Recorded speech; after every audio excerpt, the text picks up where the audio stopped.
We're now driving a turbine using compressed air, steam, water vapor.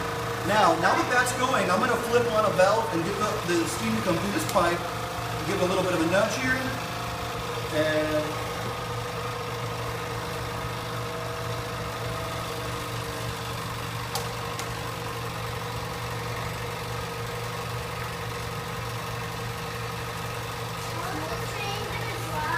see here. There we go. Got all these safety switches everywhere. All right, so now we're turning a turbine by the steam coming through this pipe, and we're driving a dynamo with this leather belt. Now that we're doing that, we're generating electricity because there's an amazing little thing. If you turn on a coil near a magnet, you can make that magnet spin because of the electricity in the coil.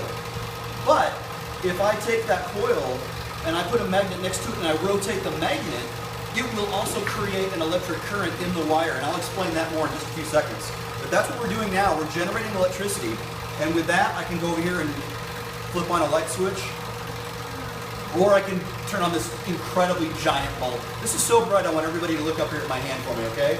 I'm going to turn this on in 3, 2, 1. Woo! Yeah, that is a bright light bulb. When I do the show at the Maker Fair, it lights up the entire Palmer Event Center. All right, now I'm going to go ahead and blow this out. And you can see now that I've taken the flame off, it wants to just die right down. There we go. There's a safety valve on here, by the way. So when that safety valve, I always check that before every show, make sure it works. If it builds up too much pressure, that trips. And I want to get my fingers far enough away from them so that I don't get shocked, all right? And I'm going to do a little quick test here up close to make sure everything's working. Okay, good. All right, now I'm going to show you what 15,000 volts of electricity looks like. Here we go. Ready? In 3, 2, 1. Oh. Cool. That's so lovely. It looks like plasma. It is plasma. So I'm actually. It looks like fire. Yeah. There's actually fire in there. Now I'm actually generating 15,000 volts of electricity. This is a neon transformer, and that's what it takes to power a neon sign. But we're going to do something else cool today. I'm going to demonstrate what electricity does to other objects and show you how it can be so dangerous. All right. I'm going to turn this off. I'm going to set these next to each other right down there, so that if they go off, I'll know it because they'll be next to each other and not want to go through me. Now, I have an ordinary piece of wood here, and let's just try something. Let's see if we can get this to travel through the wood. All right, I'm energizing it. It's not doing anything, all right?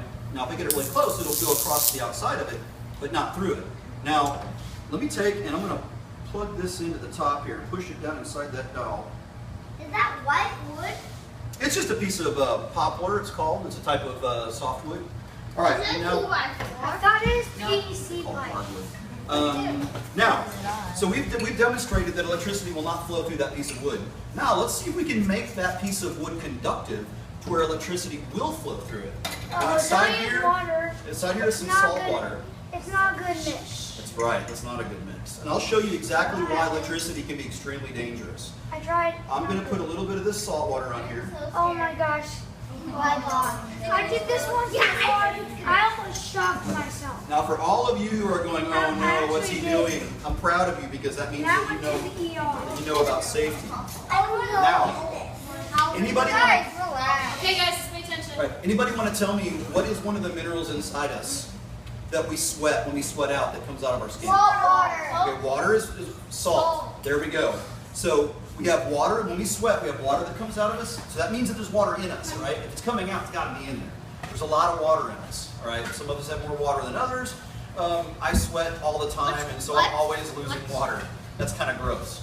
All right, so also out of us comes minerals, and that's why when they have the Gatorade commercials, they say replenish your minerals. There's probably better ways to replenish your minerals than that, but inside there is salt, potassium, different kinds of metals, and things like that. Sodium is a metal. It's a very dangerous metal on its own. Chlorine is a gas. You mix those together, you get sodium chloride, and that's a very safe salt that we must have to live. Now I put some of that salt and some water on this wood. Now let's see what happens. This wood now represents our bodies. Whoa, look at that. It's now traveling through the wood and it's burning its way down. Right through there. And if I come over here, I can direct this and we can make lightning bolts in here. And it just keeps on going down. So now you can see an electric current that normally can only go about 4 inches is now capable of going almost 8. And if I had painted that, it would keep on going. If I were to put one of these in my arm and put the other one in my foot, I would conduct electricity and it would probably kill me. Now you're going to have that kind of wood-burning stove smell here for a while. You guys see that? That's about to suck me up into it. All right. Now, let me give you an idea of how powerful this is.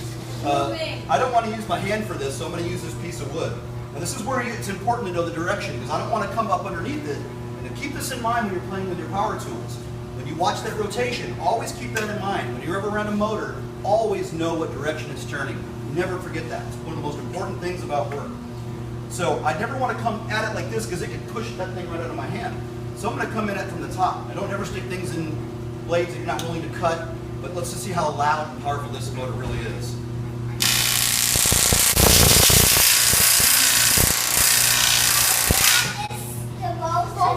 Now all those faces are sad faces. All right. Out of your way. Now, I have here a piece of styrofoam. I like to write the date on things when I create stuff. Piece of styrofoam, all right? Now I've got, let's see, 2 safety pins. Okay. 2 safety pins. Now, I'm going to take one of these safety pins. You can see I've drawn a little outline on here, and I'll explain that in a minute. And I'm going to put one safety pin there. I'm going to put another safety pin in a second. Now, I also have a simple little round magnet and a battery. And last but not least, I have a single straight piece of wire, 50 inches, that I have turned into a tiny little coil. Sweet. It depends on who's making it and how you get it. You can get these to work extremely well. If you put that on the safety pin, it will turn. I'm gonna put that inside one side there, all right? I'm gonna get the other safety pin, and I'm gonna use that. Okay.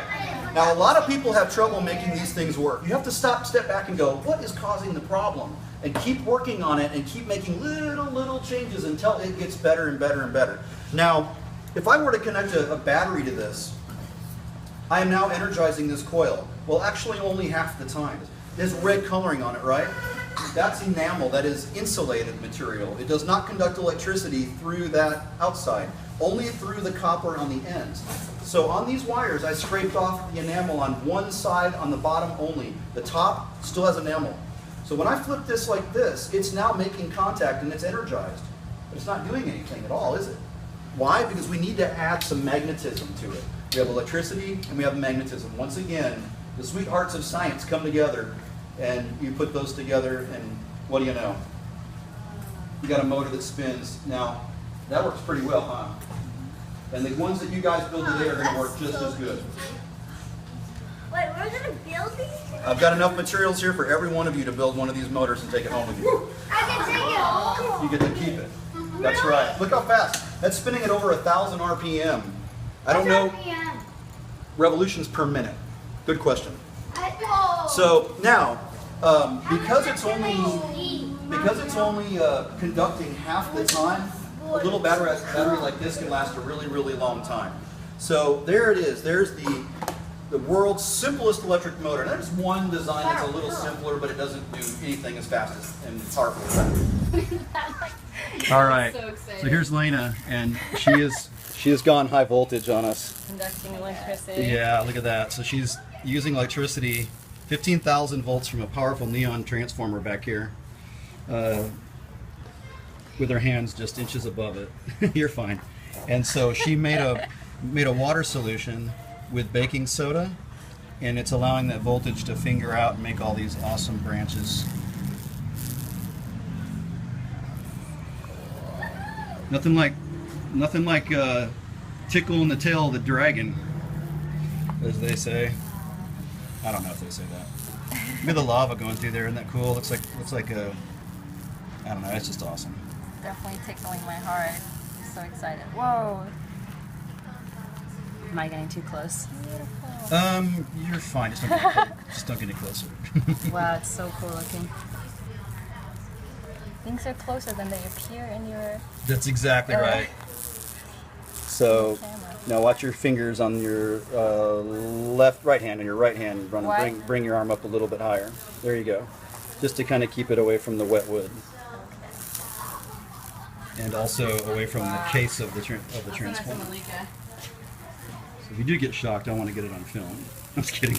Okay, send it to my parents. Yeah, that's right. They're in Germany. They're in Germany? Okay. All right. I'll send it. Yeah, they're going to be like, and you're the one who let her do it? Look at that. Isn't that awesome? Look at the way I got to zoom in on it. That is so cool. Look at that. Oh, that is fantastically cool. That is so cool. Three-dimensional lightning bolts just arcing their way through. What's the electrical current? It's 15,000 volts at 30 milliamps. More than enough to stop a human heart. Okay, and just let go of the switch. And there's a foot switch down here for safety. Spring loaded, has to be pressed. It's momentary. There it is. So 15,000 volts. 15,000. Very nice work.